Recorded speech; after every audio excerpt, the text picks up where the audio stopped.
Bem, pessoal, no vídeo anterior nós vimos os casos de equação de segundo grau incompleta quando o coeficiente b é igual a zero. No vídeo que vamos propor agora, vamos estudar os casos em que o coeficiente c é igual a zero. O coeficiente c, para quem não lembra, é aquele coeficiente que nós temos, que não está nem na dependência de x ao quadrado, nem da dependência direta de x, certo? É um termo que alguns costumam chamar de termo independente, Então, você tem coeficiente a e b diferentes de zero, e o coeficiente c ele não aparece, ou seja, não aparece não é porque ele não existe, mas porque o valor dele é igual a zero. Então, olha só aqui os exemplos, x ao quadrado mais 7x igual a zero. Ou seja, quem é o coeficiente a? 1, o b é 7 e o c é zero. Da mesma maneira, aqui, 6x ao quadrado menos 36x igual a zero.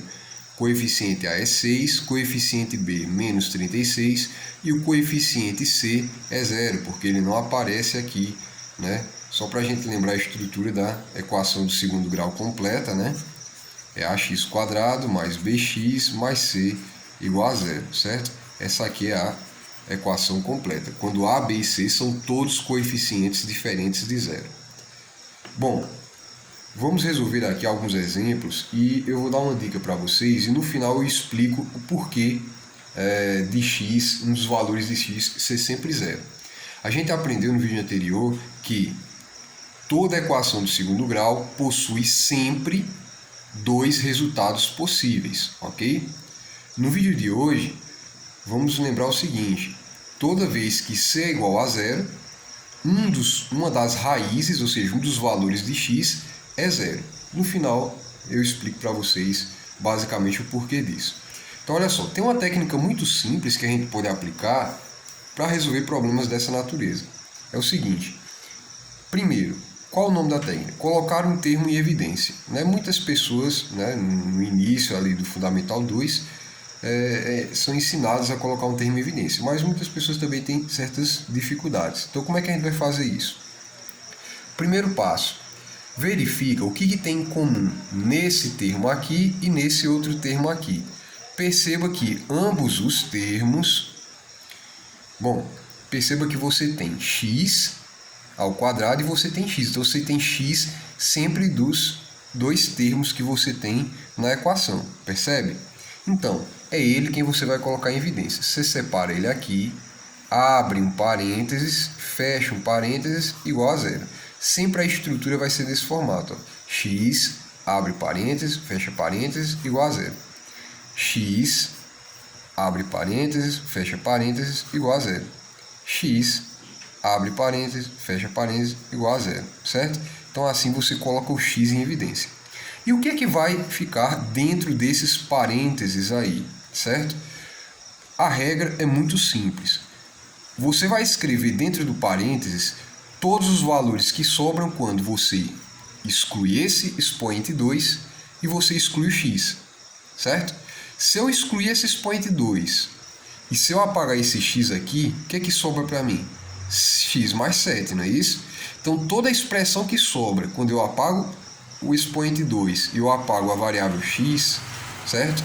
É o que você vai colocar dentro desse espaço vazio. Então, nesse caso, você vai escrever x mais 7. Da mesma forma, você vai fazer com os demais. 6x ao quadrado menos 36x.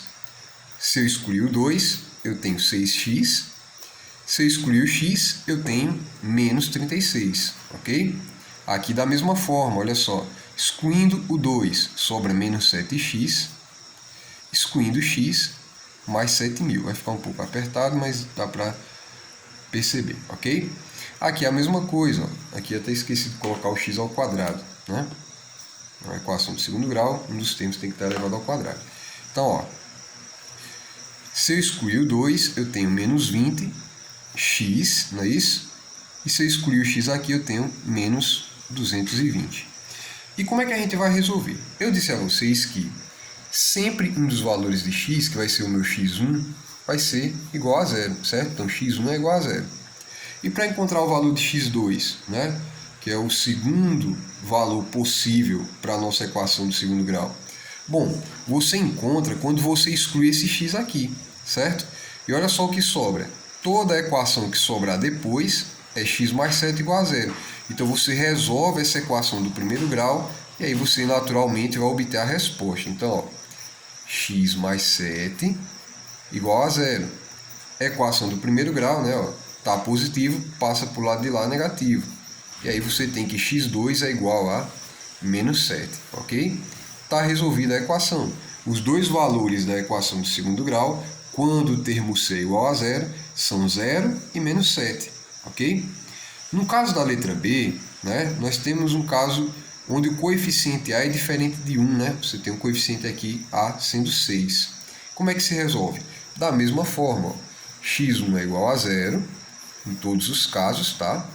No final eu vou explicar a vocês, já vou adiantando aqui, ó, x1 igual a zero, x1 igual a zero. Sempre x1 é igual a zero, ok? Bom, o x2 a gente obtém quando a gente oculta esse x aqui. Então, toda a equação do primeiro grau que sobrar, você deverá resolver. Então, 6x menos 36 igual a zero. 6x menos 36 é negativo, passa para o lado de lá positivo. Então, passar 36. X é igual a 36 dividido por 6. Daí eu tenho que x, que vai ser o meu x2, tá? É igual a 36 dividido por 6, dá 6. Então as soluções possíveis são 0 e 6. No caso da letra C, nós já descobrimos que x1 é 0, tá? Sempre que c for igual a 0, um dos valores de x é 0. E o outro que a gente obtém da mesma forma, menos 7x mais 7.000 igual a 0.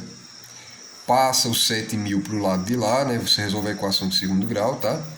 Então vai ficar menos 7x igual, tá positivo, ele vai passar negativo, passa menos 7.000. E aí, como está multiplicando, vai passar dividindo, né? Então, ó, menos 7 passa dividindo.